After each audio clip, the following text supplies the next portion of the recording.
Doamnelor și domnilor, bună seara! Bun găsit la un nou grupaj informativ. Vrancea se află sub două avertizări meteo, una de caniculă și cealaltă de vijelii și grindină. Este vorba despre un cod portocaliu de instabilitate atmosferică ce va expira în această noapte și un cod galben de caniculă valabil până pe data de 1 august. Va fi foarte cald, iar temperaturile maxime pot ajunge și la 39 de grade Celsius. Sfârșitul lunii iulie, începutul lunii august vin cu un val de căldură care va persista în cea mai mare parte a țării. Disconfortul termic va fi ridicat, iar indicele temperatură-umezeală va depăși pragul critic de 80 de unități. În regiunile vestice, sudice și local în restul teritoriului va fi caniculă. Temperaturile maxime la scara întregii țări se vor situa în general între 34 și 39 de grade, iar noaptea local temperaturile nu vor coborî sub 20 de grade. Meteorologii au emis și un cod portocaliu de vijelii și grindină pentru județele Suceava, Botoșani, Neamț, Iași, Bacău, Vaslui, Vrancea, Galați, Buzău, Brăila, Prahova și zona de munte a județelor Vâlcea, Argeș, Dâmbovița, Sibiu, Brașov, Covasna și Harghita, unde vor fi perioade cu instabilitate atmosferică deosebit de accentuată. Vor fi vijelii puternice, intensificări ale vântului cu rafale de peste 70-80 de km pe oră, frecvente descărcări electrice și grindină. Local vor fi averse torențiale, iar cantitățile de apă vor depăși 25-40 de litri pe metru pătrat. Codul portocaliu va expira în această seară la ora 23. În fiecare an, pe 29 iunie, sărbătorim Ziua Imnului Național. Aceasta a fost instituită în anul 1998. Deșteaptă-te române a răsunat astăzi și în Piața Unirii din Focșani, în cadrul ceremoniei dedicate acestei zile importante, fiind interpretat de artiștii ansamblului Țara Vrancei din municipiu. Ziua Imnului Național a fost marcată la Focșani printr-un ceremonial militar la care au luat parte și autoritățile locale și județene. Evenimentul a avut loc în această dimineață pe esplanada din fața Palatului Administrativ. Reprezentanții instituțiilor participante au evocat semnificația zilei, au reamintit de patriotism și mesajul puternic pe care îl transmite imnul național. Deșteaptă-te române reprezintă un îndemn zilnic de a veghea în permanență la tot ceea ce este și tot ceea ce ține de demnitatea națională. Putem spune astfel că puterea deosebită a imnului național al României vine tocmai din faptul că în aceasta răsună vocea fiecărui român care l-a cântat în 1848 și până în zilele noastre. Și nici nu ar putea fi altfel, atâta vreme cât între versurile cu încărcătură istorică emoțională și melodie există o perfectă potrivire, care conferă o semnificație aparte oricărei manifestări publice în care acesta este intonat cu diverse ocazii. Iar ceea ce exprimă versurile imnului nu ține doar de trecut, cât mai ales de viitorul nostru și de vremuri care ne trebuie înțelepciune și capacitatea de a face un efort comun pentru a depăși anumite momente dificile. Și așa cum în zilele precum cea de astăzi stăm umăr lângă umăr într-un gest de solidaritate națională, tot așa trebuie să stăm și în clipele în care ideile și convingere politice și personale ne dezbat mai mult ca oricând. Pentru că numai așa, prin dialog și conlucrare, vom reuși să ne ridicăm la înălțimea înaintașilor noștri, astfel încât ceea ce clădim astăzi să reprezinte un model și un motiv de mândrie pentru generațiile următoare. Vă îndemn așadar, dragi focșăneni, stimate oficialități, să onorăm așa cum se cuvine acest simbol al neamului nostru și ori de câte ori avem ocazia să-l facem să răsune pentru români și România. La mulți ani! Vă mulțumesc! În acest an, imnul național a fost intonat de artiștii ansamblului Țara Vrancei din Focșani.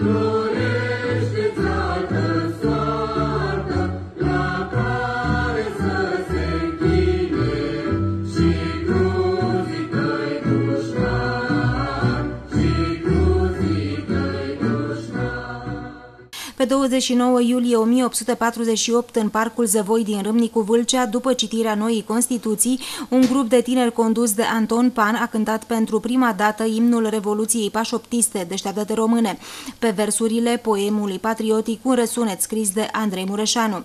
Deșteaptă-te române, simbol al unității Revoluției Române de la 1848, a devenit după Revoluția din 1989 imnul național al României. Deșteaptă-te române, simbol al unității Revoluției Române de la 1848, a devenit după Revoluția din 1989 imnul național al României.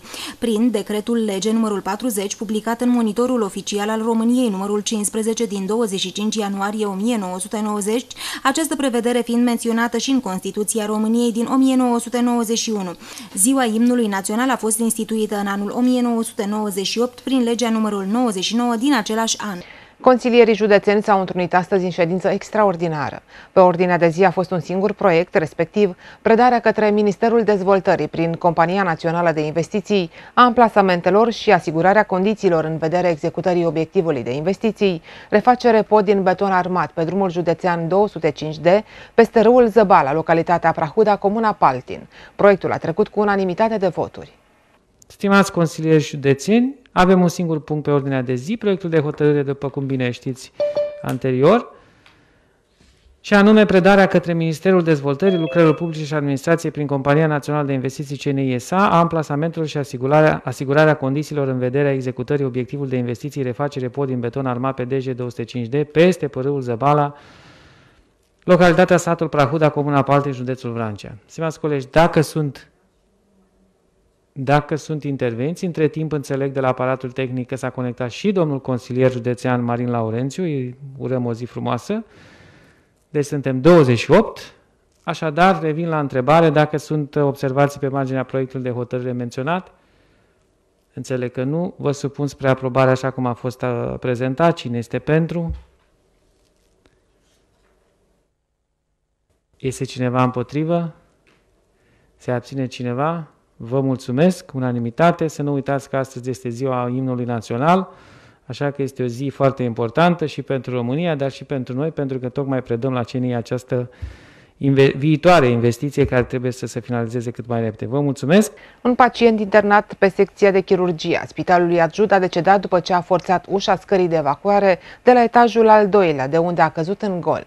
Medicii au încercat să-l resusciteze, însă fără rezultat. Polițiștii cercetează cazul și împrejurările în care s-a produs acest eveniment, iar conducerea unității spitalicești ne-a informat că este în desfășurare o anchetă internă. Într-un comunicat de presă al Spitalului Municipal Adjud se arată, citez, în data de 27 iulie 2021, în cadrul Spitalului Municipal Adjud, în jurul orei 16, a avut loc un incident soldat cu decesul unui pacient în vârstă de 64 de ani, care a fost internat pe secția de chirurgie a Spitalului Municipal în data de 21 iulie 2021. Din datele preliminare, pacientul, în împrejurări nedeterminate, a forțat ușa scării de evacuare situații de urgență de la etajul al doilea, de unde a căzut în gol. În urma impactului au rezultat leziuni incompatibile cu viața care au dus la decesul pacientului. S-au efectuat de îndată manevre de resuscitare, însă toate eforturile de restabilire a funcțiilor vitale au fost în zadar.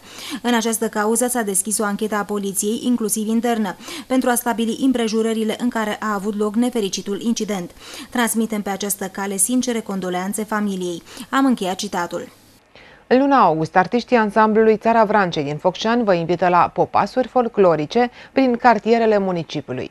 Acasă cu neamul meu este titlul acestui șir de evenimente culturale menit să-i apropie pe oameni de tradiție și totodată să creeze seri de neuitat în perioada în care vrâncenii plecați în străinătate se reîntorc la familiile lor. Dacă iubiți muzica populară și tradițiile, sunteți invitați în luna august la popasurile folclorice organizate de artiștii ansamblului Țara Vrancei prin cartierele municipiului. Sunteți invitați cu mic cu mare să petreceți seri interactive de neuitat. În luna august, când românii se întorc din străinătate să-și revadă familiile, aceste sărbări vor fi balsam pentru sufletul lor. Programul este următorul: joi, 5 august, cu începere de la ora 19 în cartierul Bahne, în parc, sâmbătă 14 august la aceeași oră în cartierul Sud, parcul tematic, sâmbătă 21 august la ora 10:30 în Piața Moldovei, iar pe 27 august este programat un spectacol în Piața Gării de la ora 19.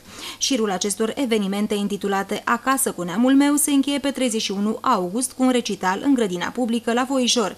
Nu ratați aceste întâlniri cu tradiția. Cu siguranță că vă veți întoarce acasă mai bogat sufletește.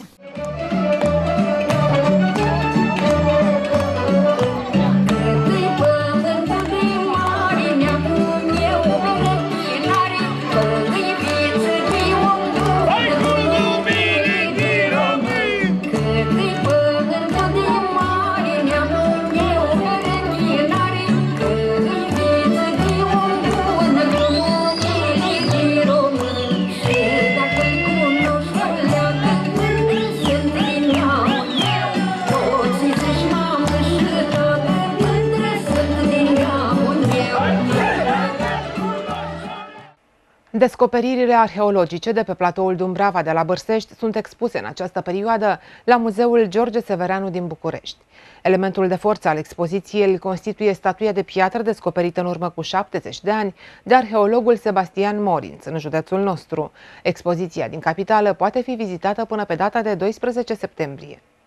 Institutul de Arheologie Vasile Pârvan al Academiei Române, în parteneriat cu Muzeul Municipiului București și Muzeul Vrancei, organizează în această perioadă la Muzeul George Severeanu din capitală o expoziție în cadrul căreia sunt prezentate descoperirile arheologice de pe platoul Dumbrava din comuna Bârsești. Elementul de forță al acestei expoziții este statuia de piatră descoperită acum 7 decenii de arheologul Sebastian Morinț pe platoul Dumbrava. Exponatele pot fi admirate la București până pe 12 septembrie. După această dată, monumentele eternității se întorc în Vrancea și vor fi prezentate publicului din județul nostru. După zeci de ani în care artefactele descoperite în munții Vrancei, în tumuli de pe platoul Dumbrava din Bârsești, au zăcut prin depozitele muzeului, iată că Institutul de Arheologie din București a găsit de cuviință, împreună cu Muzeul Vrancei și Muzeul Municipiului București, să le pună în valoare. S-a vernisat la București prima expoziție dedicată necropolelor de la Bârsești, sub un titlu sugestiv Monumentele Eternității, unde au fost transferate de la Muzeul din Focșani la Muzeul din București temporar toate aceste bijuterii descoperite în anii 50 în platoul Dumbrava, care dovedesc vechimea viețuirii în spațiul acesta geografic de acum 3000 de ani. Expoziția este până pe 12 septembrie, iar în toamnă același concept al expoziției, cu aceleași exponate și cu invitații de la București, vor veni la Focșani, unde vom găsi un cadru adecvat pentru a le expune și vrâncenilor. Pentru că este păcat că aceste comori de acum 3000 de ani să zacă prin cufere și depozite, iar dumneavoastră, vrâncenii, să nu aveți parte de niște bijuterii de obiecte de acum 3-4.000 de ani. La București unde sunteți? La muzeul, scuzați-mă, George Severeanu. La muzeul George Severeanu, ține de Muzeul Municipiului București, într-un spațiu foarte frumos, bine prezentate cu elemente explicative, cu lumină frumoasă și vă așteaptă în fiecare zi să-i treceți pragul. În fiecare seară, în perioada 14 iulie-27 august, Centrul Cultural Vrancea vă invită în Crângul Petrești la proiecții de filme și audiții muzicale. Seriile de vacanță pot deveni astfel și educative și distractive. Sub egida Consiliului Județean Vrancea, Centrul Cultural Vrancea organizează în Crângul Petrești, începând cu 14 iulie 2021, în intervalul orar 20-23, activități creativ-educative, proiecții de filme documentare ce promovează tradițiile și meșteșugurile populare, filme de divertisment și desene animate, serii muzicale cu elevi și experți ai Școlii Populare de Artă, descoperirea și promovarea tinerelor talente din județul Vrancea. Activitățile se vor desfășura în perioada vacanței școlare și se adresează vizitatorilor Crângului Petrești, promovând educația cinematografică și muzicală în rândul tinerilor și copiilor. Proiecțiile cinematografice vor avea loc în parcarea Crângului Petreș săptămânal, miercuri și joi, începând cu ora 20. Seriile muzicale se vor desfășura vinerea în intervalul 20-23 în foișoarele amenajate, respectând normele de prevenire a pandemiei de coronavirus. Activitățile Centrului Cultural Vrancea vor fi reprogramate în cazul condițiilor meteo nefavorabile. La final, vă prezentăm prognoza meteo pentru următoarele 24 de ore. Vremea va fi în general frumoasă ca aspect, cerul va fi mai mult senin, vântul va sufla moderat. Temperaturile minime se vor încadra între 22 și 24 de grade Celsius, iar cele maxime între 30 și 32 de grade. Cu datele despre vreme, punem punct știrilor Atlas TV de astăzi. Vă mulțumim pentru atenție, să aveți parte de o seară cât mai frumoasă. La revedere!